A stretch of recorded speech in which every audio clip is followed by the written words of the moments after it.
Welcome back. It is your feel-good breakfast show on a Thursday morning. This is Expresso on SABC3. Now, while many fashion insiders claim to walk the walk, our next guests have proven that they can talk the talk too, having conceptualized the very first radio talk show to address the business of fashion in Africa.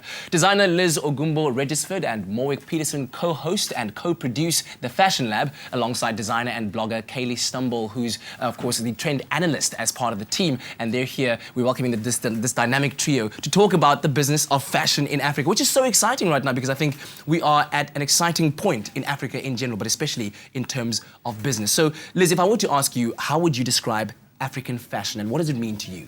You know, African fashion is such a diverse topic. I'm sitting here in African fashion, Morwick is in African, and Kayla is also in African fashion, you're in African fashion. So I think for me, it's a statement, but it's bigger than what people think it is.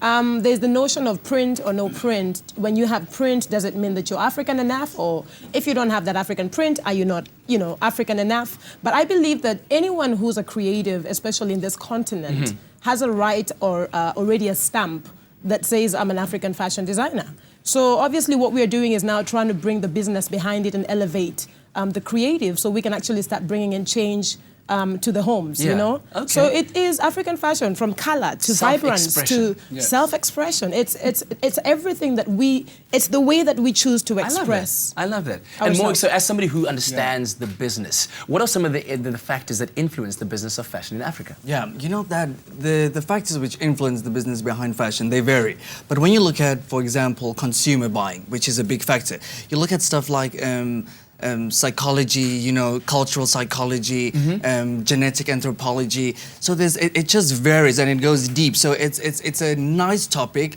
and it really goes broad into understanding the factors that influences the business behind fashion. Wow, a lot of in-depth subject matter to talk about indeed. But Kayla, as the trends analyst on the Fashion Lab, how do these trends, the latest trends, affect the economy and thus also, I guess, by knock-on effect, consumer buying?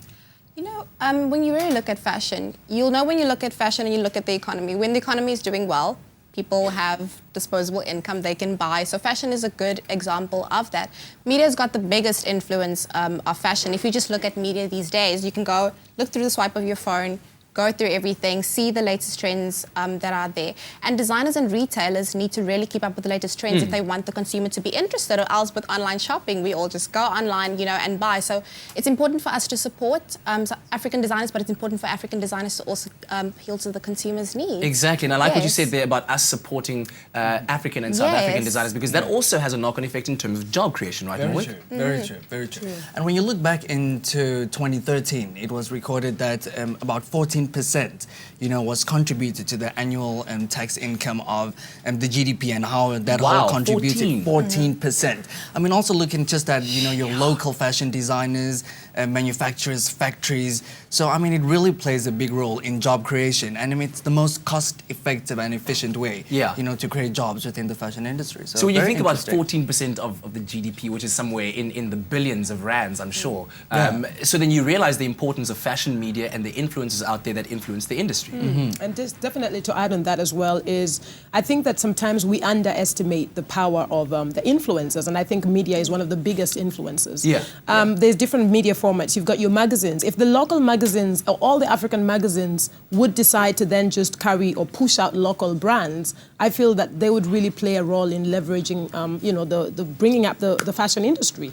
If you look at the shows and the other, there's so many other different forms of media, but I just think that media should also be able to come together. When we want to sit and say we are developing Africa, we are developing the fashion industry, we want to grow the economy, then media definitely has a big role to play. The people who wear the brands. I mean, if all the girls on the red carpet today in Africa would say, I'm not wearing, forget about the Louis, forget about whatever, I'm keeping it locked, I'm wearing the African local African designers, then what are we talking about? I mean, it's like, I like that. I like how you even just like, I'm not wearing Louis, not even the full name, just like, I'm not wearing Louis. Listen, I can take you to Timbuktu right now, but I don't know how much time you have. But there's so much, you know, there's just so much we can do. And that's why for me, I feel like Fashion Lab is also definitely a platform where if we start playing the role that we are playing with Fashion Lab, and we get 20 other people to do the same, we have a long way. Creativity is one thing in Africa, but being able to convert that into business, to be able to play a role in developing the economy is another story. I'm telling you, we'll be chilling. I'll be probably chilling in Hout Bay or Franschhoek. Listen. Next okay, year, listen. just we are so chilling and inspired. having I want to invite the rest of my team to come and join us here. I mean, we're so inspired by these guys from the Fashion Lab. Thank you very much for bringing it, and thank you for what you do in terms of advancing South Africa, advancing Africa, and inspiring that creativity that I think is going to take us to the next frontier. But from the rest of us here on the show, thank you so much for joining us. We'll see you again bright and early tomorrow morning. Have a lovely Thursday. One thing you must always remember is how much we love you. Goodbye, South Africa. Bye-bye.